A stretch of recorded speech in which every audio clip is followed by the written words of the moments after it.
Quantum Computing and Solving Biological Questions by Ashar Malik. Yes, he's here. Hello. Yes, hello. Can you see my screen? Yes, we can. Is it displaying the slides? Is it okay? Yeah, it seems okay. Can you see my slides? Yes, we can see your slides. Perfect. All right. Thank you. Thank you to the organizing committee for giving me a chance to present. So before I start, let me be absolutely clear that I don't expect anyone to understand what quantum computing is in 10 minutes, right? So what we're going to do is, as I also have a workshop scheduled in, I think on day 3, where I will be demonstrating in far more detail and helping people get hands-on experience on what quantum computing is and how to get started. This talk is a very cursory talk. I'm gonna present very briefly how do we formalize the concepts of quantum computing, what are the advantages of, and how what are the kinds of problems that I under solving biological problems. So with that very brief intro, let me just talk briefly about mapping problem spaces. So we all work with protein structures here, right? Working with protein structure, we try and figure out whether the protein structure belongs to a particular family or another family. And one way of doing that is to rationalize the proteins using 3D coordinate systems. But that increases slightly increases the complexity and the maths required to understand protein structures. So one of the which we go with is to make graphs out of protein structures. What is basically is that you take some 3D information data and convert it into graphical data, and then graphs have been around for hundreds of years, and people have developed a lot of mathematical concepts around graphs. So understanding graphs, for example, is a lot easier than understanding 3D Cartesian coordinates. You still work with proteins, you just have a different way of representing them. One easy to understand is that, for example, if you have two protein structures and you want to find how similar they are, most popular, at least the ones that I work with, comparison metrics, they convert or break down the secondary structure elements. So you take the protein structures into vector space. This is shown here on the right hand side of the slide. What you then do is that vectors have been around thousands of years, right? Well, roughly. So what is that you have mathematical concepts which allow you to see if two vectors pointing in the same direction. For example, the dot product, and if the dot product of two vectors is 0, then the two vectors are parallel. And if the dot product is like 90, gives you an angle of 90, then they are orthogonal. Or dot product is 1. Then the vectors are perpendicular to each other, right? So the idea here is that you take conventional data to map it into a different space, and in that different space you have certain formalism, certain maths, which you can work out to get to an answer quick. Now imagine comparing point by point 3D coordinates and finding the best orientation, or decomposing the problem into vector space and getting the answer very quickly. So what I want you to do today is to understand quantum computing like that. So what we are doing essentially is that we're going to take classical data and we are going to work on quantum computers, which are going to map problems into the quantum space and to help us solve problems, which I'm going to briefly talk about in a few slides, which classical computers cannot do it. And basically this term is as the quantum advantage, right? So one ultimate question right now would be, exactly is quantum advantage? So quantum advantage can be thought of as one of the two things. One is that if a classical computer can do something, let's say in two exponential complexity then the quantum computer will be able to linear time complexity, right? So here is a very simple example where you try to do something on a classical computer, and the curve representing the number of operations is in red, but you try and take the problem and try solving it, and your complexity is far lesser, and you get your answer in lesser amount of time. The other thing that we can benefit from when using quantum computers is to search optimization class of problems, right? So for example, when you're doing optimization, you have a chance of getting stuck in local minimums, right? And what quantum inherently do is that they allow us to escape local minimums and out global minimums through a concept called quantum tunneling. We're not going to go into too much detail of this. I would refer to the workshop, and if you're interested in learning more, please join the workshop, and I will give hands-on material for that. So how do we achieve this quantum advantage? So there are two principles in quantum mechanics. One of them is called quantum superposition, which I'm illustrating here using the Schrodinger's cat, which talk about that unless you observe a system, it can be in any state. And this is rationalized as the cat being dead and alive at the same time. And at the same time, while superposition is one quantum mechanical principle, another one is called entanglement, right? So entanglement is a second phenomena where you can entangle two or quantum pieces of information and they become correlated. So if you find out the state of, you can also find out the state of the other. So why am I talking about these two things? Because these two things are some things that you can never do in a classical computer. And the quantum computers allow you to do that using something called quantum circuits. So if you are using IBM's quantum computers, for example, their programming toolkit, which I'll be using in the workshop, is called Qiskit. It allows you to make circuits, like each circuit has a different, and then you can use different gates, just like AND gate or OR gate in computing. You have quantum circuits with quantum gate, and connect them together using the Qiskit framework to develop quantics, and each quantum circuit can then solve a real world problem. So coming back to that, what are the real world problems in biology? I told on quantum computing and solving biological questions, right? So protein folding is one classical example.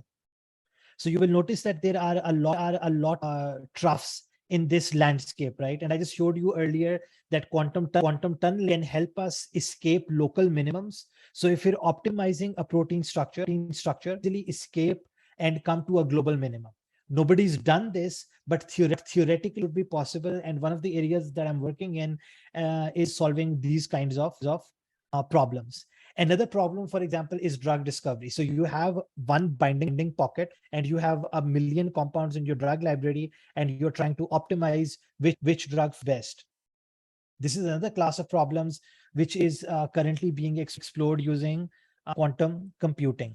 And also, let's not forget the buzzword machine learning. And then obviously, if you do it on a quantum computer, it becomes quantum machine learning, which is also a very important class that the world is currently dealing with. So current challenges which prevent us from doing is one, that the quantum are not good enough at the moment, but we use something called simulators, and the simulators give you ideal results, right? So the other challenge that we right now is how do we think about conventional classical problems? How do we translate them into quantum algorithms, right? So everybody's running around with their own. So some people from statistical physics are developing their own. People from biology, like me, are developing their own, and other stuff. And how quantum advantage, right? So that is the third and the grandest challenge, and I'll be talking a bit more detail about all of this during the workshop. So if you're interested in all of that stuff, please feel free to join. This is the end of my talk. I would like to thank my supervisors, so Chandra and Sebastian, who's the executive director, IB obviously for paying some of the money, and NUS for paying some of the money that kept me going for a year, and A-Star in general, where I'm employed as a senior postdoc working on a lot of biological problems. And this is the picture of our group. We don't have time to go into all of their names, but I'm thankful for their support. I would like to end my talk here. If there are any questions, please free to ask. Thank you.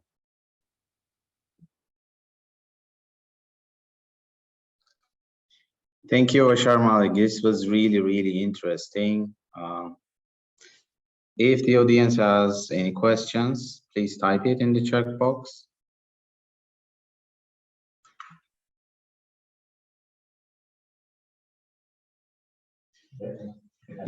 You have, of course, yes, if you can.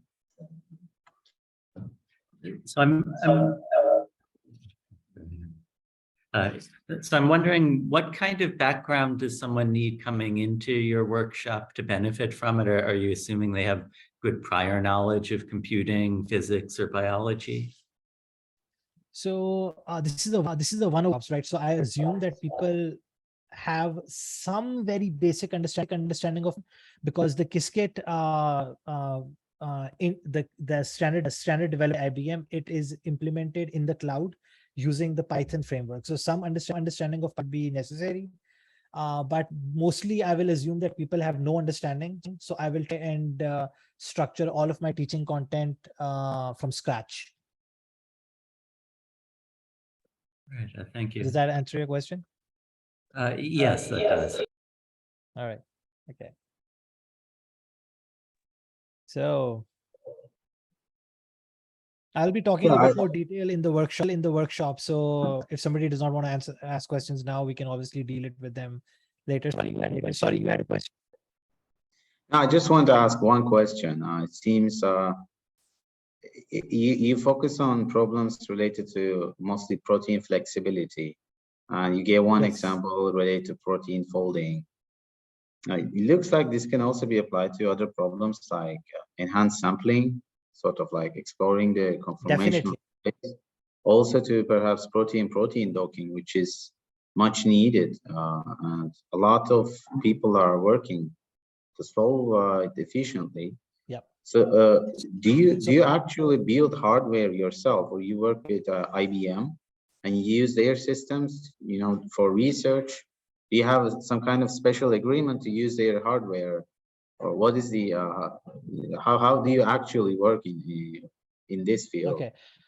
So circuits are something that you will assemble. You get access with IBM's supercomputer. If you are in a part of their educational, you will get access to research grade machines, which are slightly more powerful. If you are a part of their educational network, then you will get what public gets for free, which is slightly lower grade. So you can only work with certain kinds of problems as long as that much power is required for your algorithm to work. To build the circuit that I showed you, you have two ways. You can either deploy Python in your Jupyter notebook running on your local machine, but then you will have to get API access, which will be, so your API key will be a part loading of the Jupyter notebook.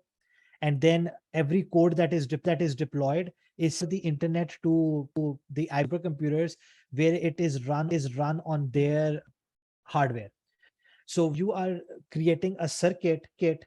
The TK Qiskit will actually take circuit and deploy it onto IBM's hardware. So we don't actually build the hardware that is available.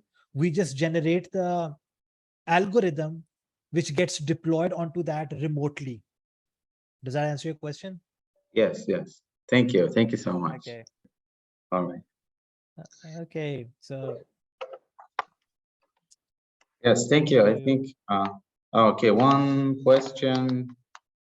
In case of minimum optimization, what kind of modeling algorithm is used? I think, what kind of minimization algorithm do you use?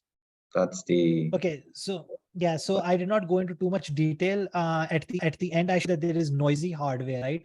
So what is happening right now, currently for the next 3 to 5 years, is that we are dividing the quantum computing world into two parts. Things that can be solved very well in the classical sphere, like for example, minimization algorithms, we are going to stick with those in the classical world.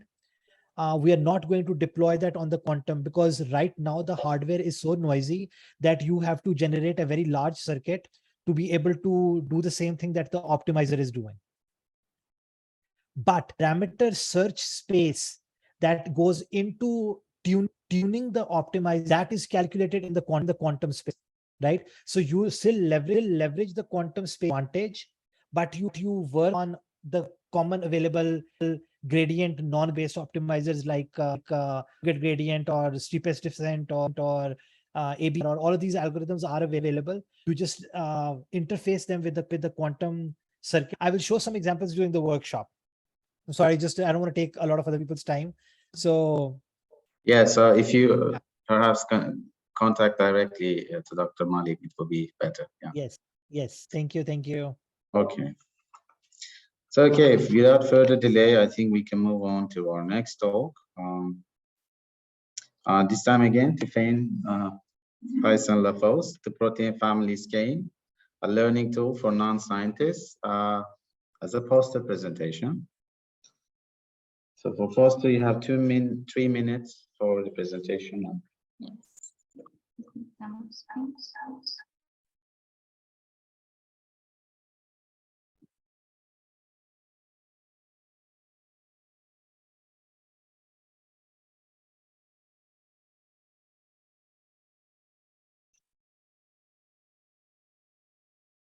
Okay.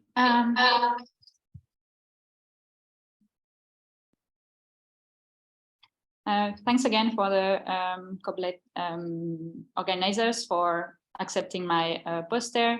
And I won't go too much into detail because it's been summarized in my presentation earlier, so I don't want it to be redundant. So I'll just focus on a few parts of this poster. But if you want to have a look at it, it will be available on the research platform. So as has been asked earlier about the game development and the different iterations that have been through, I thought I would focus on that. So on the left side, hand side of the screen, you can see the very first version of a card I've been developing. At this stage, there were 7 families of 4 protein cards each. And I had made sure that the cards were designed to be accessible for an audience with dyslexia, choosing a Lexi-readable font, which has been recommended to me. I ran a survey on the cards to figure out which design layout was more suitable and people would prefer. And that's how I ended up with the second design on the right-hand side of the screen, to which I added an off-white background, again, to be more suitable for people with dyslexia who have more facilities to read when the background is not white. Then from this second version, I had a chat with a person who is used to play games and test them and stream them online. And when I told him what I wanted to do and my target audiences and everything, he said, oh yeah, but just having 4 families per card, if you want 2 to 6 players, that's a bit short. So I decided to add 2 extra families to the game. And again, I ran another design survey to make sure that the design chosen was suitable, and also changed the card background to have a color scale between the different protein families suitable for audiences with color blindness. And then after this third version, I did a play test to refine the design and to make sure all the colors were suitable. So that's how I changed the color of the protein card highlighted just from being the text to be in the background. And also I did the advanced version of the game where I did the question cards to gain extra points and to bring more challenge to the game. So I won't go much into detail, but again, the game logic, so it's similar to the Happy Families game or Go Fish, where players need to complete the maximum number of protein families by asking other players for protein card. It has 3 playing modes: easy, medium, and advanced. And if you want more detail, you can send me emails. Card contents is divided into 3 sections. The general information about the card at the top, the protein information, and the protein cards to collect at the bottom. I just want to play a quick demo trailer of the online version of the game, where you can, this is a home page, then you can draw a card from the deck. Once you have the card in your hand, you can zoom in, arrange them in the order you want. You can draw cards from the deck. You can give cards to other player. And once you complete the family, you can add points to your score. And if you are playing the advanced game, you have the family question on the right-hand side that can be asked.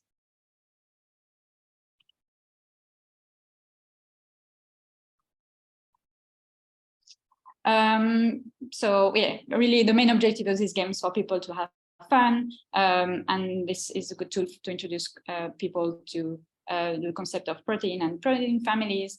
And again, I want to emphasize this, that it's available for, accessible for people with dyslexia, color blindness, and also people on the neurodiverse spectrum.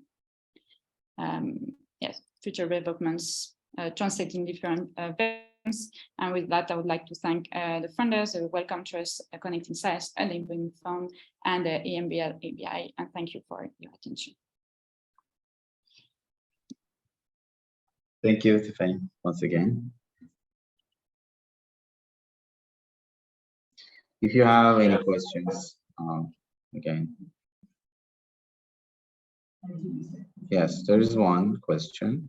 If one increases the number of families, can we expect to increase the number of players? Yes.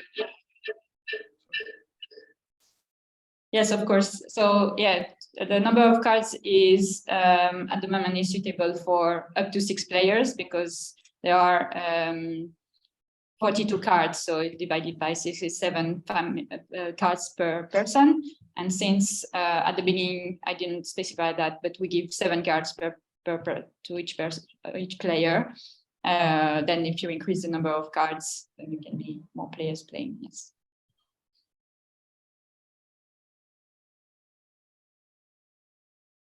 All right, thank you, Tiffany. I think we should move on to our next speaker and the final speaker, our final short talk. Genome Assembly for Everyone, Galaxy Project BGP Collaboration by Cristobal Gallardo. If you can share your screen.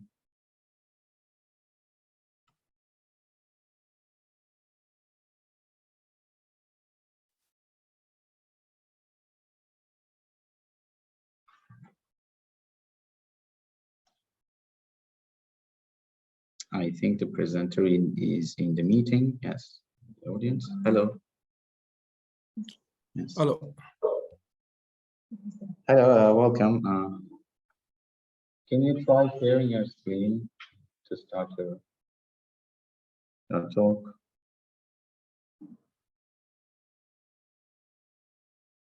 Yeah, it's my turn, isn't it? I think we can't see it. We can't see your screen. Okay, just one moment. Yes, now we can see. Now we can see. It's visible.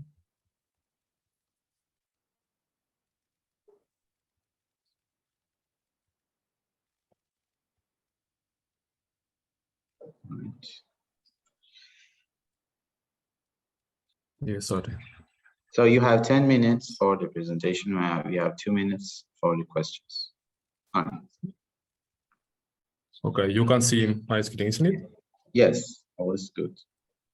Perfect. So, my name is Cristobal Gallardo, and currently working in Germany for the European Galaxy Group, and I would like to explain a little bit the result of the collaboration between the Galaxy project and BGP.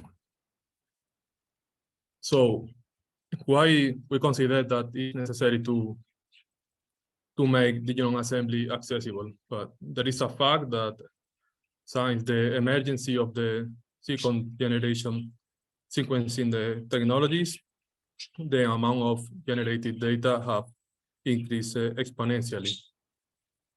And it opened the possibilities of the assembly complex genomes. But the problem is that currently the genome assembly process is still laborious, costly, and usually requires a significant expertise.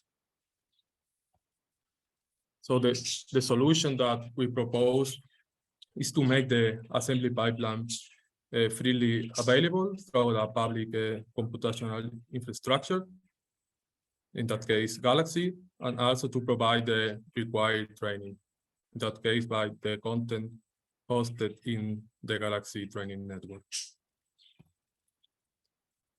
So, what is the BGP? BGP is basically a project that belongs to the G10K consortium, which aims to sequence all the vertebrates in this planet. And the phase one, the objective is to assemble over 260 different species, which includes birds, mammals, reptiles, and yeah. Okay, once I have introduced BGP, also I would like to introduce Galaxy. What is Galaxy? I don't know if you have used Galaxy in the past, but Galaxy is an open source platform for accessible, reproducible, and transparent computational research. It provides public computational resource. In the case of the European Galaxy servers, Galaxy provides around 9,000 CPUs, 50 terabytes of RAM, and 4 petabytes of data storage. And it's based on a web-based graphical interface, so the user don't require to have knowledge of the Linux command line. And two additional important components of the Galaxy project are the training infrastructure service that basically provide a specific resource for the trainings. So in order to avoid conflict with the resource assigned to the general public. And the second important component of the Galaxy project is the Galaxy Training Network, which is the platform that hosts the training material. So if you have used Galaxy in the past, basically the interface includes the tool search on the left side, the view panel, and the history panel, in which basically it contains the history of the analysis. Here you can see some details about the web interface for one specific tool. And as I mentioned it before, Galaxy allows to run thousands of bioinformatics tools without knowledge of command line. And I think this is something very important, for example, in the case of biology, which usually have not good knowledge of the command line. And also in the case of the training as a service, it allows to know about the progress of the different trainees. So you can easily see if the analysis of the different students or people which are involved in the training is going well or not. This is only a screenshot. Currently, the Galaxy training network contains more than 260 different tutorials covering 23 different topics, and everything have been developed by the community. And each of the tutorials is basically characterized by using real-world problems, which we consider is something really important. Also, it contains both the theory and the practical sections, and is self-contained. It means that the training contains the data set, the lecture, the videos, and everything. And it's not necessary to install any kind of software. So in the specific case of the BGP pipeline, it's pretty complex pipeline, which includes more than around 20 different tools. And for people with no knowledge of the Linux command line, to run the pipeline can be a huge challenge. So for this reason, we decided to develop 2 different trainings in order to explain how to run the pipeline. A first version of the pipeline requires the user to specify each of the parameters and run each of the tools one by one. The problem is that it can be a bit time consuming, and if you pretend to escalate the process, because as I mentioned before, the objective is to assemble more than 200 genomes.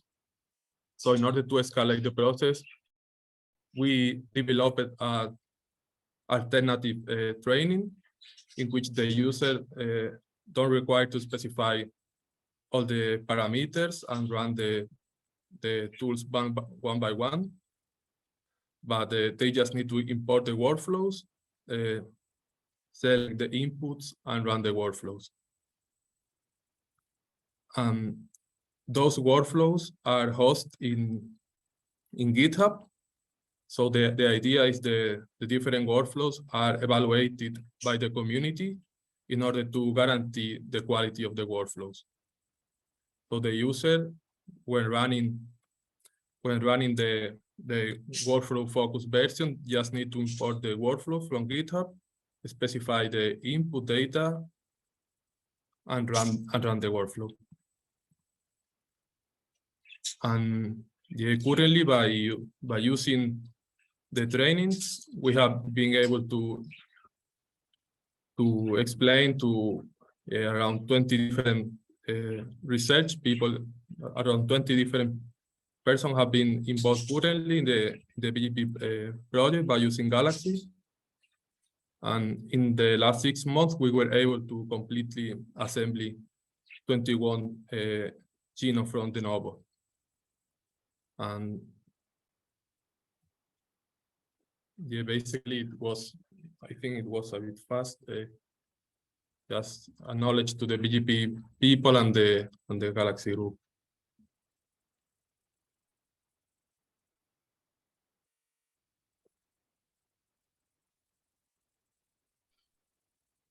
All right, thank you. I think that was the end of your talk. Thank you for this nice presentation. The audience can ask the question in the chat box. And if you have any questions from you. Yes. Okay, so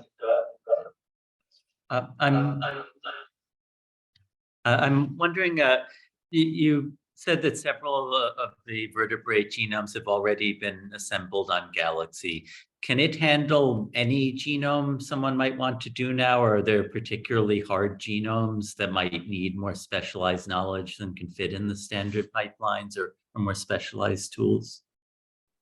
Well, indeed, the pipeline have been designed for assembling all kinds of genomes, but the truth is that we found that, for example, in the case of amphibians, it's pretty common to have a triploid or tetraploid species, which currently is a bit challenge for us because the pipeline is designed for diploid species, but not for tetraploid or triploid.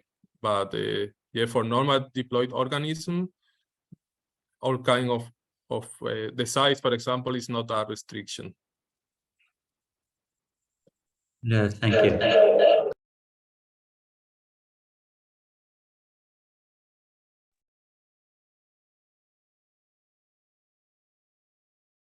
All right, I think there are no more questions. Thank you, Cristobal, for the nice presentation. With this talk, our parallel session to emerging technologies, industry ready, sustainable development ends.